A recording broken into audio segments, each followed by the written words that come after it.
ഈ അടുത്ത് റുപ്പി ബാങ്കിന്റെ 1-2 സബ്സ്ക്രൈബേഴ്സ് നമ്മളെ കോൺടാക്ട് ചെയ്തിട്ടുണ്ടായിരുന്നു. ഒരു തരത്തിലുള്ള ലോൺ തട്ടിപ്പിൽ പെട്ടു എന്ന് നമ്മളെ അറിയിക്കാനായിട്ടാണ് നമ്മളെ കോൺടാക്ട് ചെയ്തിട്ടുണ്ടായിരുന്നത്. അവർ അപ്ലൈ ചെയ്യാത്ത ഒരു ലോൺ നിങ്ങൾക്ക് കിട്ടാൻ പോകുന്നു എന്ന് പറഞ്ഞുകൊണ്ട് പ്രോസസ്സിംഗ് ചാർജൊക്കെ മേടിച്ച് ആളുകൾ മുങ്ങിയിട്ടുള്ള കഥയാണ്. അങ്ങനെ വലിയ രീതിയിലുള്ള ലോൺ തട്ടിപ്പുകൾ നടന്നുകൊണ്ടിരിക്കുന്ന ഒരു കാലമാണ്. ലോൺ തട്ടിപ്പുകൾ എങ്ങനെയാണ് നടക്കുന്നത്, എന്തൊക്കെ ചെയ്താൽ നമുക്ക് അതിൽ നിന്ന് ഒഴിഞ്ഞു നിൽക്കാൻ സാധിക്കും എന്നുള്ളത് വിവരം ആണ് ഈ വീഡിയോയിലൂടെ പറയുന്നത്. ഞാൻ സുബീഷാണ്. റുപ്പി ബാങ്ക് എന്ന് പറഞ്ഞ യൂട്യൂബ് ചാനലിലൂടെയും ആസ്ക് റുപ്പി ബാങ്ക് എന്ന് പറഞ്ഞ വാട്സപ്പ് സർവീസിലൂടെയും പേഴ്സണൽ ഫിനാൻസുമായി ബന്ധപ്പെട്ട കാര്യങ്ങൾ പറഞ്ഞു തരുന്നത് ഞാനാണ്. അപ്പോൾ ലോൺ കിട്ടുന്നതിനായിട്ട് വലിയ ബുദ്ധിമുട്ടൊന്നുമില്ല അല്ലേ. ലോൺ നിങ്ങൾക്ക് പണം ആവശ്യമുണ്ടെന്നുണ്ടെങ്കിൽ കൃത്യമായിട്ടുള്ളൊരു ക്രെഡിറ്റ് ഹിസ്റ്ററിയൊക്കെ ഉള്ള ആളുകൾക്ക് ലോൺ കിട്ടാനായിട്ട് ബുദ്ധിമുട്ടൊന്നുമില്ല. പക്ഷേ ക്രെഡിറ്റ് ഹിസ്റ്ററി കുറഞ്ഞിട്ടുള്ള അല്ലെങ്കിൽ ലോൺ തിരിച്ചടവ് മുടങ്ങിയിട്ടുള്ള ആളുകൾക്കൊക്കെ ലോൺ കിട്ടുക എന്ന് പറഞ്ഞിട്ടുണ്ടെങ്കിൽ നല്ല സ്ഥാപനങ്ങൾ അങ്ങനെ ലോണുകൾ കൊടുക്കാറില്ല. ഇപ്പോൾ ഈ വീഡിയോ സ്പോൺസർ ചെയ്തിട്ടുള്ളത് ബജാജ് ഫിൻസർവാണ്. നിങ്ങൾക്ക് പേഴ്സണൽ ലോണുകളോ അല്ലെങ്കിൽ ബിസിനസ് ലോണുകളോ ക്രെഡിറ്റ് കാർഡുകളോ ഒക്കെ ആവശ്യമുണ്ടെന്നുണ്ടെങ്കിൽ ഈ വീഡിയോ ഡിസ്ക്രിപ്ഷനിലെ ലിങ്ക് ഉപയോഗിച്ച് കഴിഞ്ഞിട്ടുണ്ടെങ്കിൽ നിങ്ങൾക്ക് അത്യാവശ്യം നല്ല റേറ്റിലുള്ള ഓപ്ഷനുകൾ അവൈലബിൾ ആണ്. താല്പര്യമുണ്ടെന്നുണ്ടെങ്കിൽ നിങ്ങൾക്ക് അത് പ്രൊസീഡ് ചെയ്യാവുന്നതാണ്. നമ്മൾ അപ്ലൈ ചെയ്യാത്ത ലോണുകൾ നമ്മൾക്ക് തരും എന്ന് പറഞ്ഞുകൊണ്ട് ആളുകൾ നമ്മൾ കോൺടാക്ട് ചെയ്യുകയാണെന്നുണ്ടെങ്കിൽ അതിൽ എന്തെങ്കിലുമൊക്കെ ഒരു പ്രശ്നം ഉണ്ടായിരിക്കും, എന്തെങ്കിലുമൊക്കെ പ്രശ്നം ഒളിഞ്ഞിരിക്കും എന്നുള്ളത് മനസ്സിലാക്കി മാത്രം അത്തരക്കാരെ ഡീൽ ചെയ്യുക എന്നുള്ളതാണ്. ഇപ്പോൾ ഞാൻ ഈ വീഡിയോയുടെ ഇൻട്രൊഡക്ഷനിൽ പറഞ്ഞതുപോലെ നമ്മളുടെ റുപ്പി ബാങ്കിന്റെ സബ്സ്ക്രൈബേഴ്സ് ആയിട്ടുള്ള 1-2 പേര് എന്താണ്ടായെന്ന് വെച്ചാൽ അവർക്ക് ഇങ്ങനെ വലിയൊരു ലോൺ ഇഷ്യൂ ആയിട്ടുണ്ട്. ആ ലോൺ കിട്ടുന്നതിനായിട്ട് നിങ്ങൾ പ്രോസസ്സിംഗ് ചാർജിനായിട്ട് ഇത്ര രൂപ തരണം എന്ന് പറഞ്ഞുകൊണ്ട് അവരെ കോൺടാക്ട് ചെയ്യുകയാണ് ചെയ്തത്. അങ്ങനെ കോൺടാക്ട് ചെയ്തതിന് ശേഷം ആ പൈസ അവർക്ക് UPI വഴി അയച്ചു കൊടുത്തതിന് ശേഷം എന്താണ്ടായെന്ന് വെച്ചാൽ പിന്നെ ലോണും ഇല്ല ആളും ഇല്ല എന്ന് പറഞ്ഞ പോലെ ഫോൺ ചെയ്താൽ പിന്നെ എടുക്കില്ല, ഇവരുടെ നമ്പർ ബ്ലോക്ക് ആക്കുകയും ചെയ്തു. അപ്പോൾ അങ്ങനെ പണം നഷ്ടപ്പെടുന്ന ധാരാളം ആളുകളുണ്ട്. അപ്പോൾ നിങ്ങൾ എപ്പോഴും ശ്രദ്ധിക്കേണ്ടത് എന്താണെന്ന് വെച്ചാൽ നിങ്ങളുടെ ക്രെഡിറ്റ് ഹിസ്റ്ററി മോശമാണ് എന്നുണ്ടെങ്കിൽ നിങ്ങൾക്ക് ലോൺ തരാമെന്ന് പറഞ്ഞുകൊണ്ട് ഒരു പ്രോസസ്സിംഗ് ചാർജ് അടച്ചുകൊണ്ട് ലോൺ തരാമെന്ന് പറഞ്ഞുകൊണ്ട് നിങ്ങളെ സമീപിക്കുന്ന ആളുകളിൽ നിന്ന് പരമാവധി അകലം പാലിക്കുന്നതായിരിക്കും നിങ്ങൾക്ക് നല്ലത്.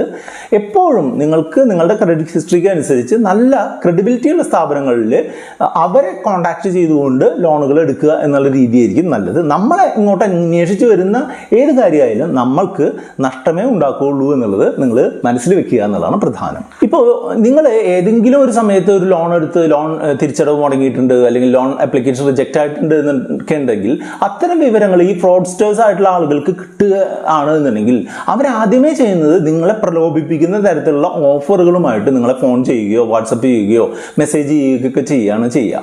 അപ്പോൾ അവർക്ക് 2 തരത്തിൽ ആണ് അവർ നമ്മളെ തട്ടിപ്പിന് ഇരയാക്കാറുള്ളത് എന്നാണ് എൻ്റെ ഒരു അഭിപ്രായം. ഒന്നാമത്തെ രീതിയിൽ തട്ടിപ്പ് എന്ന് പറഞ്ഞാൽ ഞാൻ മുൻപ് പറഞ്ഞാൽ പ്രോസസ്സിംഗ് ചാർജ് മേടിച്ച് മുങ്ങുക എന്നുള്ളത്. രണ്ടാമത്തേന്ന് പറഞ്ഞിട്ടുണ്ടെങ്കിൽ നമ്മളെ ഒരു ഫിനാൻഷ്യൽ ട്രാപ്പിൽപ്പെടുത്തുക എന്നുള്ളതാണ്. ഫിനാൻഷ്യൽ ട്രാപ്പിൽപ്പെടുത്തുക എന്ന് പറഞ്ഞിട്ടുണ്ടെങ്കിൽ ഒരു സ്കാമിൻ്റെ പാർട്ടാക്കുക എന്നുള്ളതാണ്. അതായത് നമ്മളുടെ വിവരങ്ങൾ, നമ്മളുടെ പേഴ്സണൽ വിവരങ്ങളായാലും നമ്മളുടെ OTP ആയാലും നമ്മളുടെ പാസ്വേഡുകളായാലും അത് കൈക്കലാക്കുന്നതിന് വേണ്ടിയിട്ട് അവർ നമ്മളോട് ചിലപ്പോൾ നിങ്ങളുടെ മൊബൈലിൽ ഒരു പ്രത്യേക തരത്തിലുള്ള ഇനി ഡെസ്ക് പോലുള്ള ആപ്ലിക്കേഷനുകൾ ഡൗൺലോഡ് ചെയ്യാനായിട്ട് പറയാറുണ്ട്. അതല്ല എന്നുണ്ടെങ്കിൽ നിങ്ങൾക്ക് വരുന്ന OTP അവർക്ക് ഷെയർ ചെയ്ത് കൊടുക്കാനായിട്ട് പറയാറുണ്ട്. അങ്ങനെയൊക്കെ കൊടുത്തു കഴിഞ്ഞിട്ടുണ്ടെന്നുണ്ടെങ്കിൽ നമ്മളുടെ ആക്ച്വലായിട്ടുള്ള അക്കൗണ്ടുകളിൽ നിന്നുള്ള പണമോ അല്ലെങ്കിൽ അക്കൗണ്ടുമായിട്ട് ബന്ധപ്പെട്ടുള്ള വിവരങ്ങളോ ഒക്കെ നഷ്ടം വരാനുള്ള സാധ്യതയുണ്ട്. അപ്പോൾ അത്തരക്കാരെ പ്രത്യേകം സൂക്ഷിച്ച് ഒരു അകലം പാലിക്കുന്നതാണ് എപ്പോഴും നല്ലത്. എന്തെങ്കിലും കാരണവശാൽ നിങ്ങൾ അങ്ങനെ ഒരു പ്രശ്നത്തിൽ ചെന്ന് വിട്ടു കഴിഞ്ഞാൽ നിങ്ങൾ ആദ്യമേ ചെയ്യേണ്ടത് സൈബർ സെല്ലിൽ കോൺടാക്ട് ചെയ്തുകൊണ്ട് ഒരു കംപ്ലൈൻറ്റ് കൊടുക്കുക എന്നുള്ളതാണ്.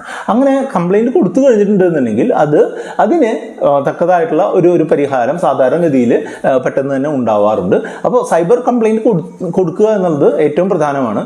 അതിലും പ്രധാനം എന്താണ്, നമ്മൾ ഇത്തരക്കാരെ മുൻകൂട്ടി തന്നെ മനസ്സിലാക്കിക്കൊണ്ട് അത്തരം കാര്യങ്ങളിൽ ഇടപെടാതിരിക്കുക എന്നുള്ളതാണ് നമ്മൾ ഏറ്റവും പ്രധാനമായിട്ട് ചെയ്യേണ്ടത്. ഈ വീഡിയോയുടെ സ്പോൺസേഴ്സ് ആയിട്ടുള്ള ഇന്ത്യയിലെ ഏറ്റവും പ്രധാനപ്പെട്ട ഒരു ഫിനാൻഷ്യൽ സ്ഥാപനമായിട്ടുള്ള ബജാജ് ഫിൻസർവ് സാധാരണഗതിയിൽ ക്രെഡിറ്റ് ഹിസ്റ്ററി മാച്ച് ചെയ്യാത്ത ആളുകൾക്ക് ലോൺ കൊടുക്കാറില്ല.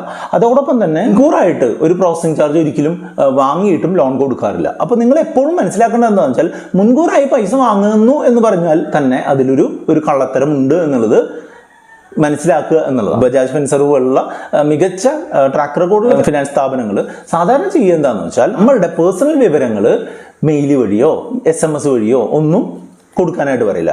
എല്ലാത്തിനും അതിൻ്റേതായിട്ടുള്ള ഫോമുകളും കാര്യങ്ങളും ഉണ്ട്. ഓൺലൈനായിട്ടുള്ള ഫോമുകൾ അവരുടെ അതാത് വെബ്സൈറ്റുകളിൽ ഫില്ല് ചെയ്തുകൊണ്ടൊക്കെയാണ് ഇപ്പോൾ പ്രോസസ്സിംഗ് നടക്കുന്നത്. അല്ല എന്നുണ്ടെങ്കിൽ അവരുടെ എക്സിക്യൂട്ടീവ് നിങ്ങളെ കോൺടാക്ട് ചെയ്തുകൊണ്ടാണ് അത്തരം വിവരങ്ങൾ നടക്കുന്നത്.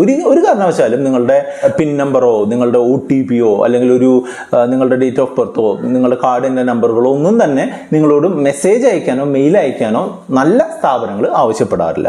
അങ്ങനെ ആവശ്യപ്പെടുന്നുണ്ട്, നിങ്ങൾ കൊടുത്തു എന്നുണ്ടെങ്കിൽ നിങ്ങളുടെ വിവരങ്ങൾ കോംപ്രമൈസ് ചെയ്യപ്പെടാനുള്ള സാധ്യത കൂടുതലുണ്ട് എന്ന് മനസ്സിലാക്കി ഉടനെ തന്നെ ഒരു സൈബർ കംപ്ലൈൻറ്റ് കൊടുക്കുക എന്നുള്ളതാണ്. അതേപോലെ തന്നെ നിങ്ങൾ മുൻകൂറായിട്ട് പണം കൊടുത്തുകൊണ്ട് ലോണുകൾ അപ്ലൈ ചെയ്യാനായിട്ട് ഉദ്ദേശിക്കുന്ന ആളാണെന്നുണ്ടെങ്കിൽ ഇതുമായിട്ട് ബന്ധപ്പെട്ടിട്ടുള്ള RBIയുടെ ഗൈഡ് ലൈനിൻ്റെ ലിങ്ക് ഞാൻ ഡിസ്ക്രിപ്ഷനിൽ കൊടുക്കാം. അത് വായിച്ചുകൊണ്ട് മാത്രം ഇത്തരം കാര്യങ്ങളിൽ ഇടപെടുക. അതോടൊപ്പം തന്നെ ഈ വീഡിയോയിൽ നിങ്ങൾ പറഞ്ഞിട്ടുള്ള കാര്യങ്ങളിൽ എന്തെങ്കിലും സംശയങ്ങൾ ഉണ്ടെന്നുണ്ടെങ്കിൽ നിങ്ങൾക്ക് കമൻറ്റ് ചെയ്യാം. അതോടൊപ്പം നിങ്ങൾക്ക് പേഴ്സണൽ ഫിനാൻസുമായിട്ട് ബന്ധപ്പെട്ടിട്ടുള്ള സപ്പോർട്ടിനായിട്ട് നിങ്ങൾക്ക് നമ്മുടെ വാട്സപ്പ് നമ്പറായിട്ടുള്ള 8848030018 കോൺടാക്ട് ചെയ്യാം. വീഡിയോ ലൈക്ക് ചെയ്യാനും കമൻറ്റ് ചെയ്യാനും മറക്കരുത്. കൂട്ടുകാരുമായിട്ട് ഷെയർ ചെയ്താൽ അവർക്കും കൂടെ ഉപകാരമായിരിക്കും.